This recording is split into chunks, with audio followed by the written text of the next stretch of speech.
Well, we want to welcome everyone. Thank you for coming to this beautiful event, and happy Hanukkah.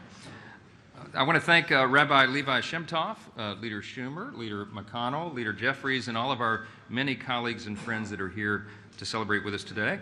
Also want to give a special welcome to a special guest who is joining us this afternoon, and that is Tomer Kashet, and his family has been held hostage by Hamas in Gaza. And I want you to know that we can't imagine your unspeakable grief, of course, but please know that we are resolved to do everything that we can to help ensure that every hostage is returned home safely, and we will continue to lift you and your families up in prayer. As we gather this afternoon, we can't help but think of what the Jewish people are experiencing while they celebrate this special season. Many are experiencing, of course, persecution for expressing their faith, and some merely just for existing. It's incumbent upon leaders to not only denounce this hatred, but to counter it with love. Antisemitism is on the rise at an alarming rate, and we've all seen that. We see it on college campuses, on social media, from public officials sometimes, and in flyers and leaflets scattered in predominantly Jewish communities. The last 2 months have proven that we have a long way to go in making the world a safer place for our Jewish brothers and sisters. But we must remember that the only way to drive out darkness is to overwhelm it with light. And it is fitting today that we light the Capitol Menorah, which is a symbol of the miracle of this holiday and a celebration, of course, of the rededication of the Second Temple and the triumph of the Maccabees. But we are not just illuminating the menorah, we are displaying it proudly here in the People's House for all of America's viewing, like so many Jewish families have done in the windows of their homes across the country. I'm grateful to stand beside these leaders who deeply value the free expression of religion in our country and are committed to fostering a culture that promotes the flourishing of Jewish people and the Jewish faith. Thank you for this opportunity, and may your candles burn bright this season. Leader Schumer. Thank you, Speaker, and my colleagues, Rabbi Shemtov, for inviting us. Hanukkah is a happy holiday, so I thought I'd first start off with a story and then get into my remarks. And it relates to, we were each given by Rabbi Shemtov a yarmulke.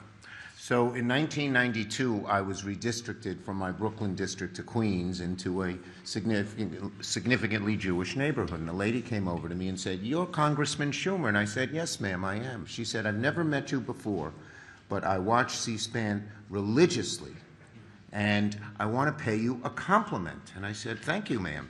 She said, "Of all the 435 members of the Congress, you have more courage than anyone else."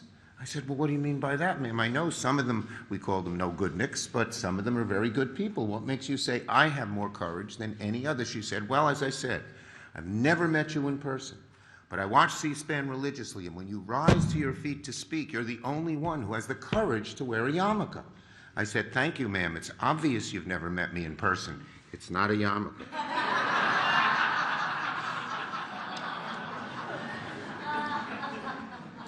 Anyway, on a more serious note, we are joined here by the Bibas family, whose family members are being held hostage in Gaza at the brutal hands of Hamas terrorists.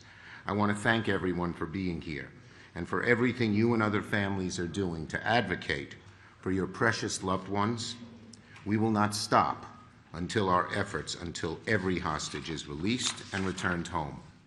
As the highest-ranking Jewish elected official in America, now and forever, the significance of a lighting menorah here in the Capitol is not lost on me. It reminds us of just how far the Jewish people have come in our long and winding history. This year, Hanukkah, of course, comes at a moment of grief, trial, and fear for the Jewish people. And perhaps for that, it's all the more meaningful. In the darkness of our world, after the horrific attacks in Israel on October 7th, and amid the dramatic and unfortunate spike in anti-Semitism here in America, we need the light of Hanukkah more than ever before. The story of Hanukkah is a story of perseverance in the face of unspeakable hatred. It's a story of how the Jewish people of a different age, forced from their land, forbidden to practice their religion, their temple destroyed and desecrated, gathered to pray in secret, banded together in the hills and fields, and fought off their attackers. Once victorious, they set about the hard, the slow, the painful work of rededicating the temple and once again lighting the eternal flame of hope. Rededication. That is what those survivors took part in by lighting the candles that night. That is what we are all called to do this Hanukkah. This Hanukkah, we must rededicate ourselves to the promise of being a land of tolerance for all people. This Hanukkah, we must rededicate ourselves to standing against anti-Semitism, Islamophobia, and all other forms of bigotry and discrimination. It's why a few weeks ago I went to the Senate floor to speak about the rise of anti-Semitism in America. I spoke out because as the highest Jewish elected official in the country, I felt an obligation to say aloud what is felt in the hearts of so many Jewish people across the country and around the world. I shudder, absolutely shudder, to think what it would mean for the future of our children and their children if anti-Semitism continues to seep in our society like a poison. This Hanukkah, we must rededicate ourselves to building a more perfect union, one that preserves equality for every American. And this Hanukkah, we must rededicate ourselves to building a more just and equal world, one in which democracy thrives and prevails against the forces of darkness, whether in Israel or in Ukraine.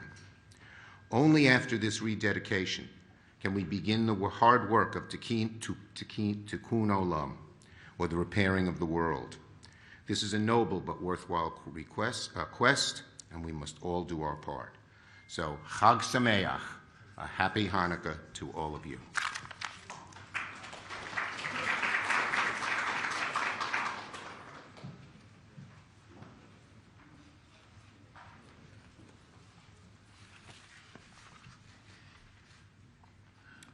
Good afternoon, everyone. Thank you, Rabbi Shinto, for being with us today. From the earliest days, Hanukkah was always been a shining light in darkness.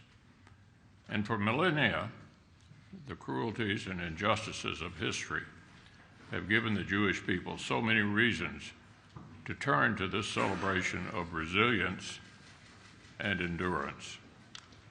For generations, you've drawn inspiration from the triumph of the Maccabees. Year after year, you've turned with pride to the menorah as an enduring symbol of the richness of Jewish culture and the depth of Jewish faith.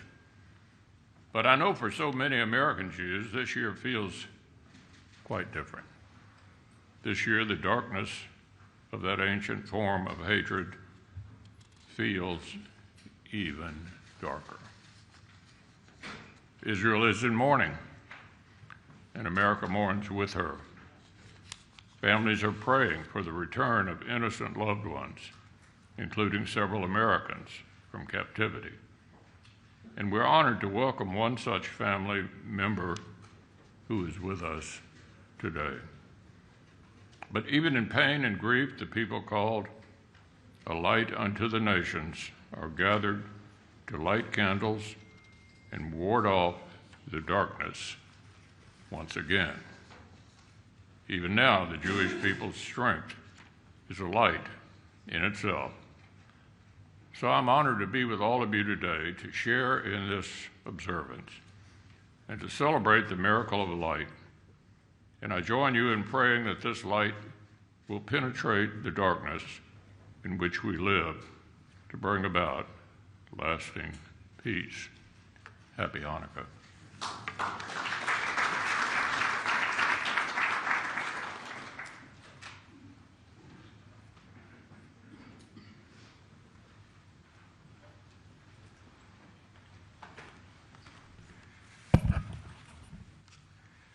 To Speaker Johnson, Leader Schumer, Leader McConnell, all those assembled, happy Hanukkah. It's a high honor and a distinct privilege to be with you on today, and let me first just thank Rabbi Shemtov for his presence, his spirit, and for helping to host this special Capitol Menorah Lighting, the first of its kind in the United States Congress.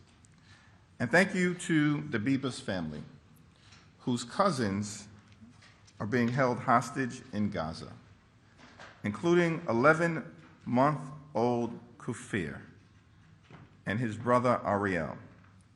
Your strength and advocacy are inspiring, and the release of all hostages will continue to be our top priority.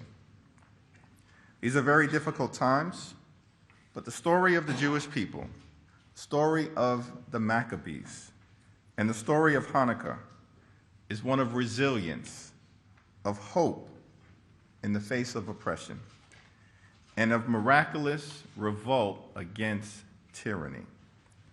It's a story of rededication, not just of the desecrated Second Temple, but rededication to fighting for freedom, fighting for truth, and fighting for the light. Today, in the spirit of Hanukkah, we rededicate ourselves to fighting for these values. We dedicate ourselves to fighting for freedom. We dedicate ourselves to fighting for the Jewish community here in Israel and all across the world. We stand together in the effort to crush anti-Semitism, anti-Jewish hatred, and of course, all forms of hatred throughout this country and beyond.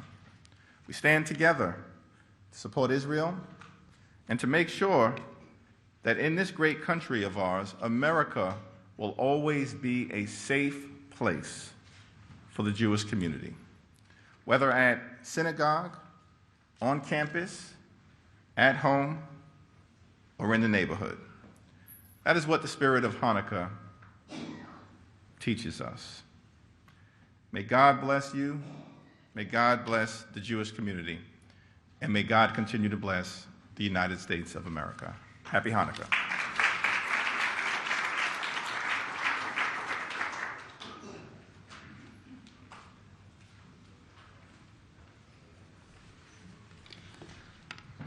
Good afternoon, happy Hanukkah. Mr. Speaker, Leader Schumer, Leader McConnell, Leader Jeffries, Speaker Emerita Nancy Pelosi, and the members who have come here to celebrate with us. I want to point out, actually, that people tend to forget the centrality of women in the existence of the Jewish people and its miraculous odyssey. When it came to definition in the house of Abraham, it was our matriarch Sarah. When it came to saving Moses, it was his sister. When it came to the story of Purim, it was Queen Esther. And if you read the history of Hanukkah, the actual turning of the tide was through the daughter of the high priest. And I think that as a good son-in-law, quote my mother-in-law, who says that when we talk at the Passover Seder, Vihi Sha'amda, and that is which has stood next to us, the female connotation of the Hebrew word is used, because she says Vihi means the Jewish woman. So as I have the most important Jewish woman in the world, according to me, my wife, in our presence, I thought I'd mention that.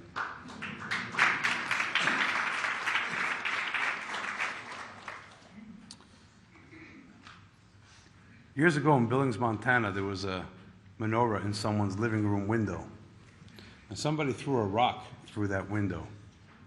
The next day, the newspaper published a full-page image of a menorah and urged everyone to put it in their window in solidarity. There are only a few hundred Jews in Billings, maybe 1,000. But there were more than 10 or even 15,000 such windows with the newspaper in their front window. This tells us that the cause of Hanukkah is a Jewish holiday, but it's not only a celebration for Jewish people. The victory of light over darkness, justice over tyranny, ideas like these are universal. So when I was asked the other day at the National Menorah how many family members of hostages are here, I said a couple thousand. How many are there generally? Well, in America, 350 million. In the world, 7 billion. Because until the world is rid of the disease of Hamas and all these hostages are returned, we are all of us, all of humanity, in captivity. So I think that it's very important to remember that while the Jewish people are most obviously in pain, all of America and all of the world, all decent, meaning people as part of the human race are all in pain. I just want to talk about the menorah for just a moment. And before I say so, I'll say that the words diversity and adversity have more or less the same letters. When diversity doesn't work out, we end up with adversity, and we have to put it all back together again, and we will. This is a symbol of the Jewish story of resilience. America is the story of resilience. And therefore, when we light the menorah, it's Jewish people keeping our faith, but I think it's a message we can share with all our fellow Americans and peoples around the world. You're going to notice that there's one candle that's not in a row with the others. That's called the shamash, the utility candle, because at homes and in situations which have more space, it is used to light the other candles. The shamash is also indicative of the public servant, the one who gives their life in the service of others. Basically, the people who fill this very building. And therefore, all of us, while we have our lives of our own illumination, must find a way to illuminate something beyond ourselves. Because the thing about light is, it's not like funds, that when it's reduced to help someone else, there's less. When you light another candle, the original one is just as luminary. So as a human being, if you help somebody else, you brighten their life, you're not losing anything. They're gaining, in which case you're also gaining. And if our nation comes together and focuses on our strengths, even if we still retain our opinions, we'll only become a greater nation under God, indivisible, with liberty and justice for all, which is what we all live for here. And I want to, of course, acknowledge the family members who are here of a baby not even a year old who is in captivity. And that nonsense is just intolerable. So when we light the menorah, we have to remember that this light will also cure that darkness. And we all pray together, each in our own way, that God Almighty will help us. Because atop the dome of this very building are the words for the glory of God. And we all live for the glory of God. So whatever we do in here, at the top of the very dome of this building, those are the words that tell us why we do it. So I'm going to tell you how we're going to light it and then invite the leaders to come and join me, please. And I'll just say a word of thanks to Senator Schumer, because this is his menorah, and he lent it to us for this very celebration. The first of its kind, I will tell you, to ever happen in the United States, especially in Congress. Debbie Wasserman Schultz, who's here, was the chairman of the Democratic Party and lit a menorah together with Eric Cantor, who was the majority leader at the time in the House. But we've never had both leaders of both houses together. This is really a first. So please, if we can come together here.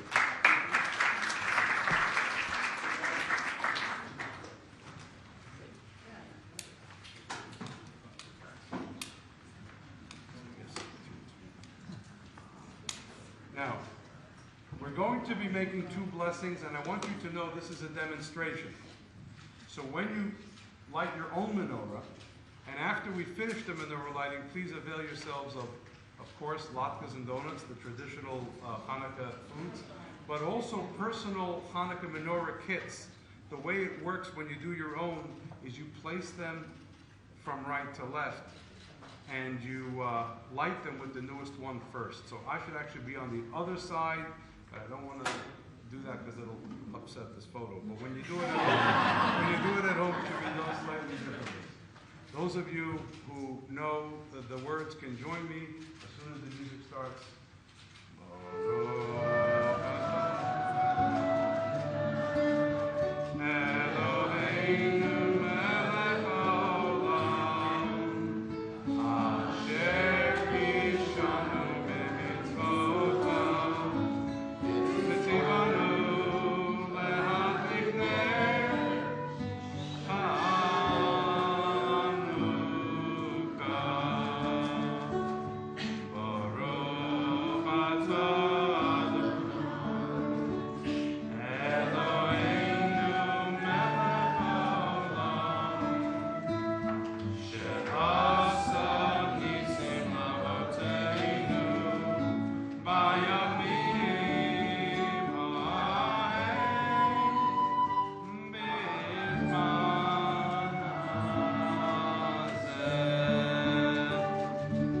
Many of you who are Jewish will do this in your home. But for those who are not of the Jewish faith, might wonder what we were just chanting. I'll say it to you in English. First, we said, "Blessed are you, Lord our God, King of the universe, who has given us the sanctity of his mandates and commandments, and told us to light these candles of Hanukkah." The second blessing was, "Blessed are you, Lord our God, King of the universe, that has done miracles for us and for our ancestors in those days and these times." And boy, do we need miracles, so please send them out. Those who want to join us in one more tune before the speaker will close the program. Ma'osor Yeshu.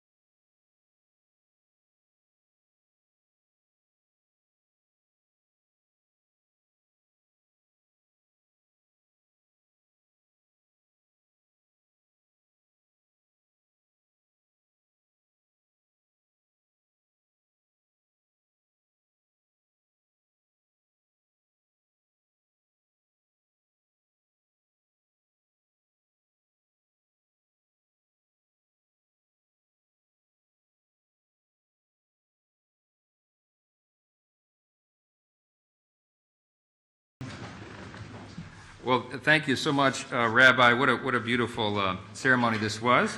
We are grateful to everyone for joining us for this expression of faith and the celebration of the miracle of Hanukkah. God bless you all. Happy Hanukkah.